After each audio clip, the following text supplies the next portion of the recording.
It was the winter of either 1993 or 94, but I'm not entirely positive. My dad had just passed away, so it was only my mom and I living in the house together. This story is unusually short for me. It still rattles me to this day. I woke up one morning in bed to find myself chilly, covered up only by my sheets. The comforter was gone. At first perplexed, I assumed my mum pulled it off while I was asleep and took it downstairs with the laundry. I got out of bed and made my way down the hall, only to find my mum standing in the entryway of the kitchen with an angry expression. "Explain to me why you did this," she said, pointing at the kitchen table littered with open boxes of cereal, an empty gallon of milk, and a few scattered Twinkie wrappers. "What? I didn't do anything." She went on to explain that the fridge was wide open when she got out of bed. I could detect the disbelief in her eyes as I said it. That is, until I brought up my bed cover. "The comforter is missing? Show me," she said, now with a look of anxious fear in her eyes.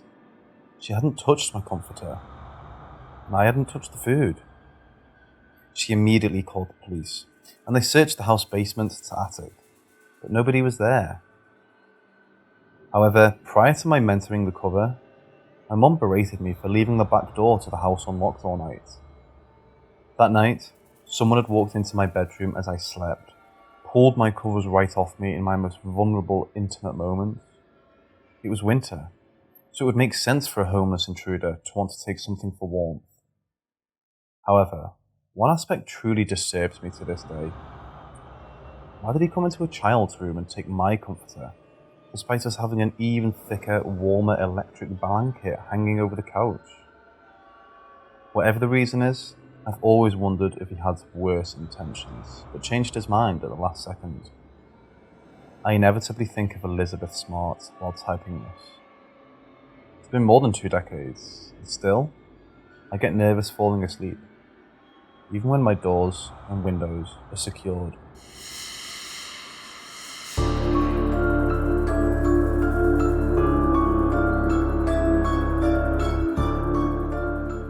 This is not a ghost story.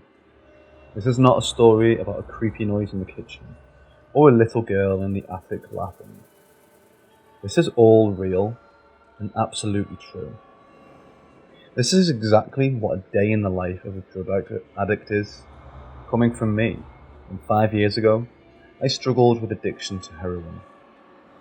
I couldn't think of anything more terrifying than an average day for me back then. There is no embellishment here. 1:30 p.m. Get out of bed in a panic. Need to find some money quick. Muscles are sore, mucus is running down to my chin, and I'm freezing. 2:30 p.m. Use another near maxed out credit card to buy my daily $200 gift card, which I'll pawn. 3 p.m. Arrive at the pawn shop. Same guy working the register as usual. He probably bought 100 or so cards from me. Knows I'm a junkie, keeps his head down, trying not to look too noticeable in his demeanour. Gives me 60% of the card's value. 3:10. Frantically start texting my guy. No remorse or guilt for using another $200 that could have went for something my wife and I really needed. Still in withdrawals. 3:20. Withdrawal worsening. Nausea on its way. 4:30. After a terrifying, agonizing hour, my guy texts me back. Says I can come out and drop off money now.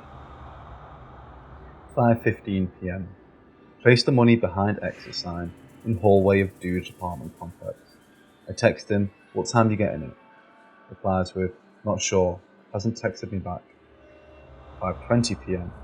Anxiety triples, nearing panic attack state, chest pains, spitting up saliva, burning and freezing simultaneously.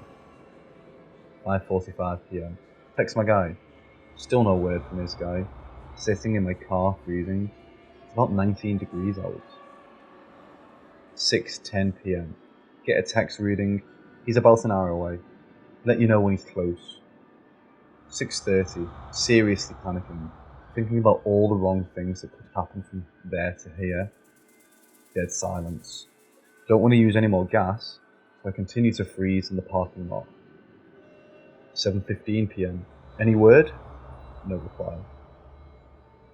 7:40 p.m. Can't take it anymore. I get out of the car and start to walk the neighbourhood, in so much pain I have to turn back. 7:53 p.m. Get back to car, shaking with anxiety, but puke right before I reach the door. 8:10 p.m. Wife texts me, "Where are you?" Tell her I'm at the gym, praying I'm not waiting here till 10. Then I'll be really fucked, without any excuse. 8:25 p.m. Dude, it's been over 2 hours. No reply. I'm sure at this point the dealer has been arrested. Start freaking out about how the hell I'm going to go through the night. Not to mention being out $120. Fuck. 8:31 p.m. Receive a text. Okay, it's here. Jubilation. Check the exit sign. 10 bags of dope await. 9:30 p.m. Pull into my favourite parking lot for using, close to my house. 9:35 p.m. Drift off into melted, euphoric bliss. The world is so beautiful. Keep snorting lines until I fear an overdose and have to get out of my car, pace back and forth, slap myself on the face. 10 p.m. Drive home with eyes hardly opened. 911 on speed dial.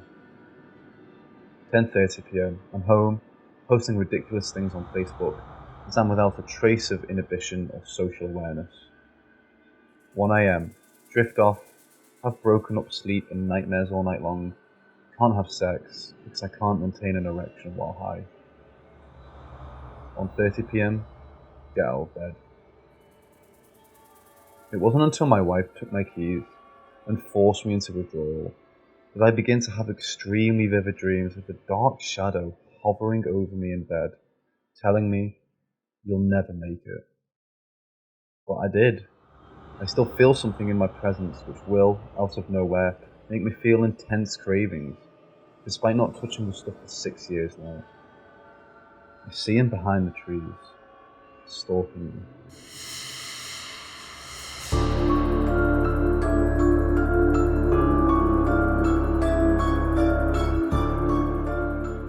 Last week I remember waking up groggy, and I tried reaching out for a cup of water, when all of a sudden, I moved the cup with my mind. I couldn't believe it, and before this I'd accepted to live a life of insecurity and dying without really achieving anything. Now, with this newfound power, it was my daughter's success and stardom, and I didn't care that I had a mile-long list of bodily problems due to living recklessly, because I had mind powers. I practiced using my mind powers on cups and other small objects. Every time I moved something, I burst out with laughter and tears of joy. At work, I pulled pranks on co-workers and my manager with my mind powers, and also put in my month's notice. It was incredible to put in my notice, and all the horrid crap I went through at work didn't really matter anymore. I hadn't told anyone about my mind powers at this point, and I didn't really know who to tell. These were scary realizations that I might be experimented on, or even people wanting to hurt me. I had no intentions of becoming a superhero, but rather just famous and cashing it all in. Even with powers, I was still scared of confrontation. I know I'm just one big coward. It runs in the family. Anyway, I decided to tell my one best friend, because we've known each other since high school. We both got bullied together, rejected by girls together, and both got into jobs we hated. I'm going to help him when I cash this all in. When I showed my friend my mind powers, he couldn't believe it, and I told him, my success is your success as well. But when I tried moving a drink he wanted to drink, it didn't go to him, but rather it hit a wall. When I tried moving the drink back to where it originally was, it flew and hit my friend. I swore to my friend I didn't do that. Then the drink started floating on its own, and I swore to my friend that it wasn't me. Then something invisible snapped my friend's neck and started walking towards me and threw the drink at me. It was an invisible person. I never had mind powers, but this invisible person was simply making me think I had them. Weeks later, when I tried reaching for my cup, it moved to me, but this time I knew it wasn't me. The invisible person is now making it look like I have mind powers. Should I still claim that I have them and benefit off from it?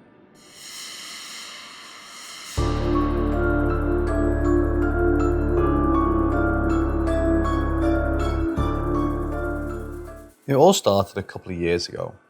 I was a sophomore in high school, 15 or 16 at the time, and I was hanging out with extremely toxic and emotionally manipulative acquaintance, Holly, who, let's just say, wasn't shy on getting money from lucrative ways.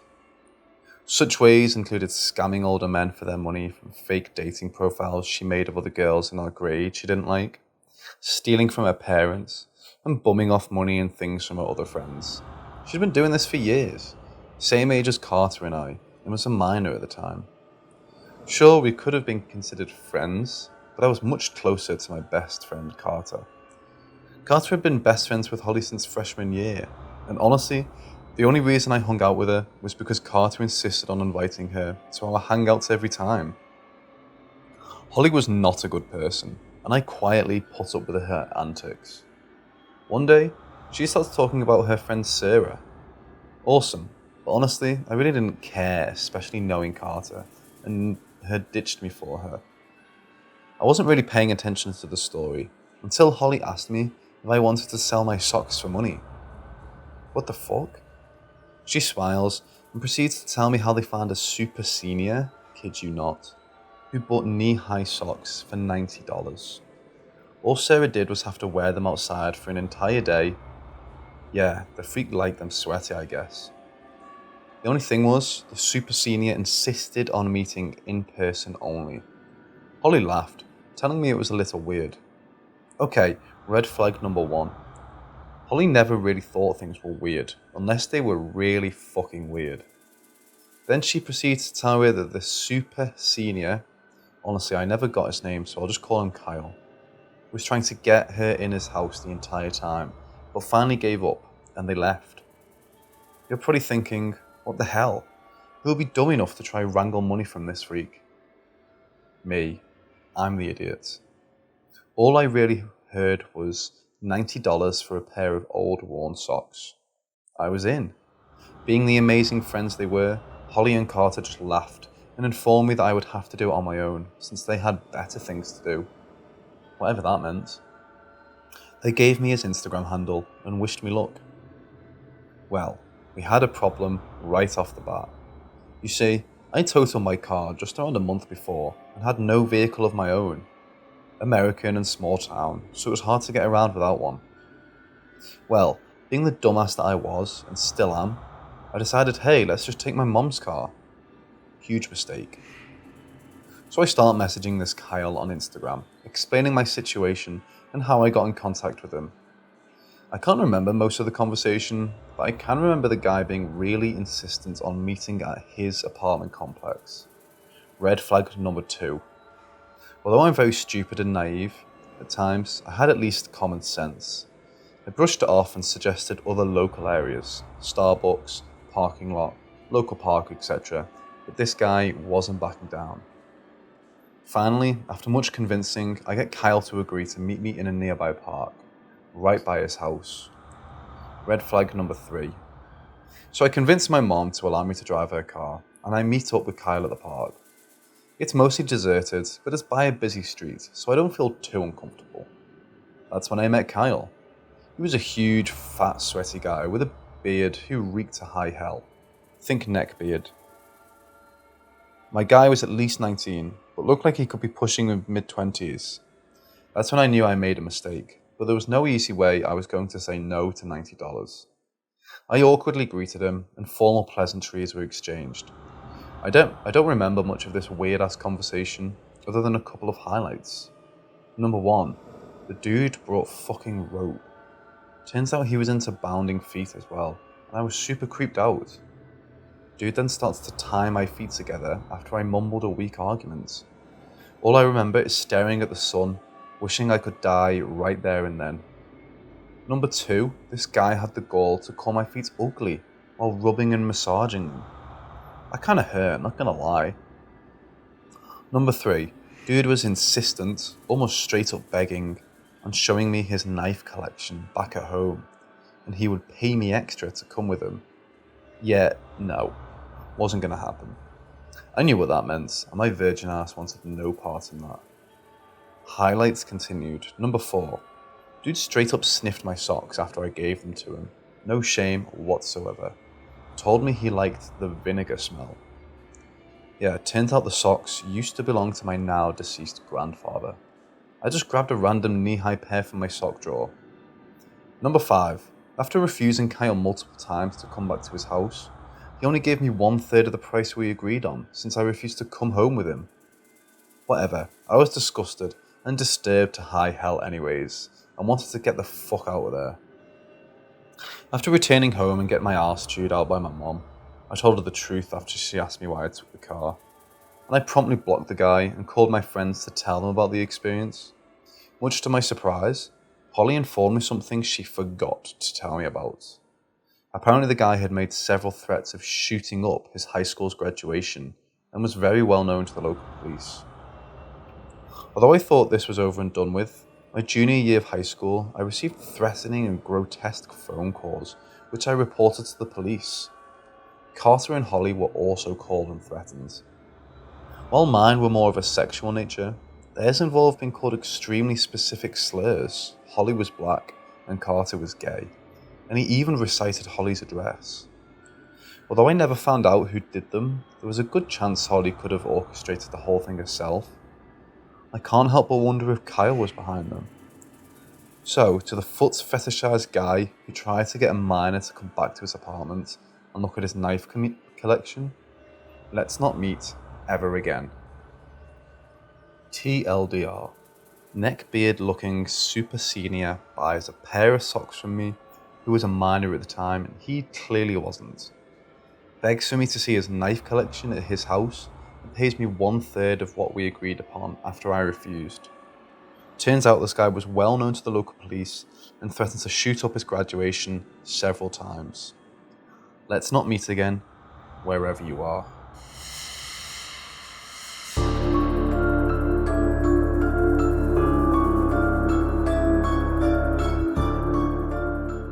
So this takes place this last Halloween, when I was in my first semester in college. I'm a freshman, female. It was Halloween, and while my amazing roommate was getting drunk and partying with my ex-friends for the 100th time, so I was alone and bored in my dorm room. Granted, I didn't want to risk the chance of COVID, but I couldn't stand being in that damn room any longer. Fuck it, I wanted to party. So I started looking around on my phone. I forgot how exactly I came across her, but a girl who was a self-proclaimed freshman invited a group of 10 people to this party her friends were throwing. Social distance and everything, she promised. Luckily, my couple friend wanted to jump on this party. Granted, we social distance and wear our masks. This girl sent us the address, told us to tell the people there Monica invited us. Well, that's where things got weird. One of my friends decided, fuck it, let's not wait any longer for us to get ready. Granted, I was still putting on my makeup, and went to the party himself. When he got there, he did exactly as this Monica said, and the guy there refused to let him in and called him a slur. Granted, this ex-friend was a little weird, so we thought, hey, what the heck, we'll just leave if we sense something is off. After driving there in my friend Steve's car, my friend and I, Mary, got out of the back seats and were instantly dumbfounded. Like we weren't certainly expecting a castle or anything, but this place is a literal dump and the neighbourhood is extremely dirty and dark. Well, even though we got the creeps from the place, we did just spend 30 minutes getting there, so fuck it. We walked to the door, and this guy who was absolutely plastered and at least on 3 different drugs answers. We tell them we're Monica's friends. Confused, he looks at Mary and I and just silently nods and opens the door for us to come in, ignoring Steve completely. Well, what met us was certainly not what we expected. There was around 20 frat guys huddled around a table filled with booze and drugs, silently watching a girl, the only female there, mind you, giving a guy a lap dance. No masks, no nothing. We were the only ones wearing them. Confused and horrified, we silently head down a huge back staircase that was smack dab in the middle of the cramped living room. What greeted us was not another group of people or Monica and her friends that supposedly invited us there. Instead, I kid you not, at least 8 black locked doors or more that looked like they came out of a Saw movie greeted us. After trying one of the doors, Steve looked on in horror as the adjacent door slowly opened. What looked like 2 at least middle-aged greasy men came crawling out, looking at Mary and I in a weirdly perverted way. Unlocking and entering one of the numerous doors, we could only watch in horror as another bouncer-looking man came out of nowhere and started screaming at Steve.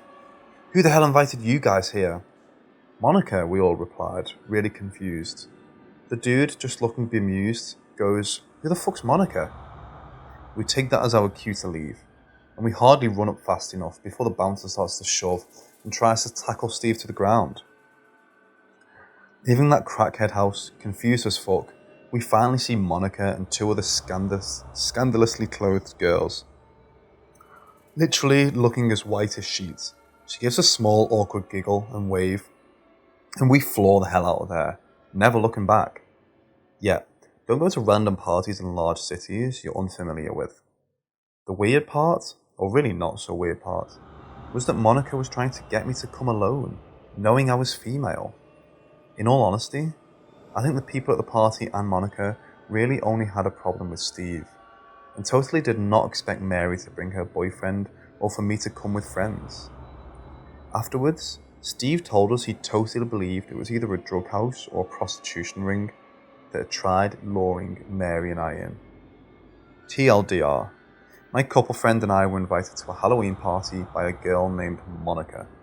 Other than one girl, we were the only females there and stumbled upon a creepy sex-drug dungeon with locked doors and middle-aged men and a bouncer that promptly tried kicking our guy friend out. Monica had expected me to come alone. Even our guy friend agreed that it was a drug house sex trafficking ring. Go to Monica and the weird fuckers, traffickers, drug smugglers, whatever the hell you are. Let's not meet again. I don't know what you were planning, but it certainly wasn't anything good.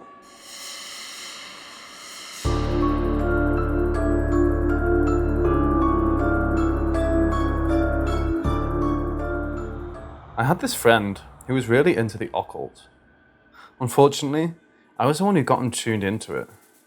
We had a mutual appreciation of the paranormal and all things weird, so I thought the subject would interest him. He started going deep into the subject, to the point where we wouldn't talk about anything else. He would actually interrupt the conversation and force the subject back to occult matters. Rude, but sometimes people go through phases where their interest is all they want to talk about. It was a mostly forgivable offence. I think I should mention that this particular friend didn't have a very large friend circle. His depression and introverted nature kept him inside a lot. He didn't have the best looking relationships with women. His world was kind of small, and I did enjoy hanging out with him, so I did my best to be a good friend. I didn't want to just brush him off, because he was acting a little weirder than normal. Honestly, for the longest time, he was a totally normal guy. We'd chat and play games together on the PlayStation. Sometimes we'd go see movies, with my boyfriend accompanying us. We all hung out at the park, we went swimming. Overall, we had a good time hanging out. Things started to go downhill when he started to smoke DMT. Personally, I think psychedelics are amazing tools that can offer insights into your life, but they should be treated with respect. My friend got to the point where he was making it himself, apparently an easy thing to do after a meager amount of research, and he was smoking it daily, multiple times a day. For those of you who aren't familiar with the substance, when you smoke it, you get transported to a different world, an entirely new plane of existence. Your body and yourself doesn't exist anymore. You're just exploring this alternate reality dreamscape. My personal experience with it led me to seeing a dragon once in this kaleidoscope of cornucopia. People see all kinds of different things there. Imagine what that does to a person when they're smoking it 30 plus times a day. He started telling me things like he was the reincarnated Osiris. He said he was seeing Egyptian hieroglyphics all over the place in waking life. Apparently, he had hour-long conversations with entities in his bedroom, even when he wasn't smoking DMT. Of course, I was very alarmed to hear all of this, and I told him he needed to take a serious break. No drugs at all for a few months, so we can find some solid footing in reality again. At this point, I was still hanging out with him because he obviously needed some help. And like I said before, he didn't have a lot of friends that could give him that. He was also the black sheep of the family, so I knew he wasn't getting any kind of support from them. He was really close to his sister, and I did reach out to her on Facebook to express my concerns. I pushed her to talk him into getting some psychiatric help because he was slipping past the point of no return. I'm not really sure if she took my messages seriously, since we didn't really know each other. Plus, she is at least 6 years younger than us, and possibly didn't grasp how serious the situation was becoming. In any case, I'll jump forward now to the part where things start to get really creepy. My boyfriend had made arrangements to hang out with our friend at the park. I didn't really want to go because I felt like I needed a break from him and this nonsensical ranting. I just couldn't deal with it on that particular day. My boyfriend said he wasn't all that bad, so we went anyway. We got to the park and he's his usual self, ranting about Egypt and made up gods that only he knew the truth about, etc. He also had this large hunting knife that he kept fiddling with the whole time we were on the walk. He told us that he'd been using it in ceremonial magic and that it helped to anguish negative thoughts. It made me extremely uneasy. He would do this thing where he would take the knife and make stabbing motions near his heart or head, like he was mock stabbing himself, all while holding a conversation with me and my boyfriend. I think we were both really on edge and didn't know what to say or do about it. I tried to distract him from doing it by bringing up other subjects that might interest him, but he kept on with his ritual. Keep in mind, we were walking on a trail, so it wasn't like we could just say goodbye then and there. We had to walk back to our car and drop him off at his car. My boyfriend had the bright idea that we should get some lunch after our walk, even though I was doing my best to give him a look that said, "No, you crazy fuck. Why do you think I want to spend any more time with this nut?" But it must not have been very effective, or my boyfriend was just ignoring it. I'm not sure. Either way, we ended up getting in the car to go get lunch. In the car, I was driving. My boyfriend was in the passenger seat, and our weirdo friend was in the back. As we're heading through a busy part of town where all the shopping and restaurants are, I hear the distinctive sound of a belt buckle being undone. Then I heard the worst sound imaginable. I peek back out the corner of my eye and my suspicions were confirmed. This crazy fucker was full on jacking off in our back seat. I mean, pants all the way down, bare arse on the seat, beating it so hard it was like he wanted to rip it off. Instantly, I felt sick to my stomach, and all the nervous energy I had throughout the day pops up into my head. I was trying not to shake and trying to ignore it and drive through heavy traffic. I kind of had a freeze response, I guess. The whole time I kept thinking about that huge ass knife he had in his pocket, and obviously he was completely off his rocket now. I was afraid to say anything or confront him because I didn't know how he was going to react.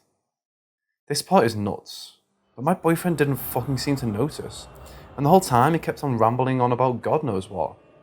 I couldn't listen because my thoughts were 100% focused on driving and trying to act like I didn't know what was going on in my back seat. We get to the restaurant and my boyfriend runs inside to grab food. I'm left alone in the car with our friend, and I try to act like I'm browsing on my phone, when really I'm watching and listening as hard as I can. We don't talk. My boyfriend gets back and I complain that I'm tired, it's been a long day, let's drop him off, etc. So I drive us back to our friend's car, and he doesn't get out of the vehicle. He just sits there. I have to get a little bit rude and ask him to please get out and go home. He gets out of our car and walks over to his passenger side. I start getting really scared, and I suspected the worst. He pulled out a gun of some kind of bag he had on the seat, and he just walks over to our car with it. I don't know why the fuck I did this, but I was so pissed, I just got out of my car and walked right up to him. I was maybe 3 feet away and could see it was a loaded 9mm. I kept asking him over and over, "What are you doing?" Because apparently that's all my brain could think to do. I told him to get in his car and go home. He never said anything during this whole time, just kind of cried and had this wild look in his eye. For whatever reason, he got back into his car and drove off. I told my boyfriend, obviously, we are never hanging out with him again, and I didn't even want him to talk to him anymore.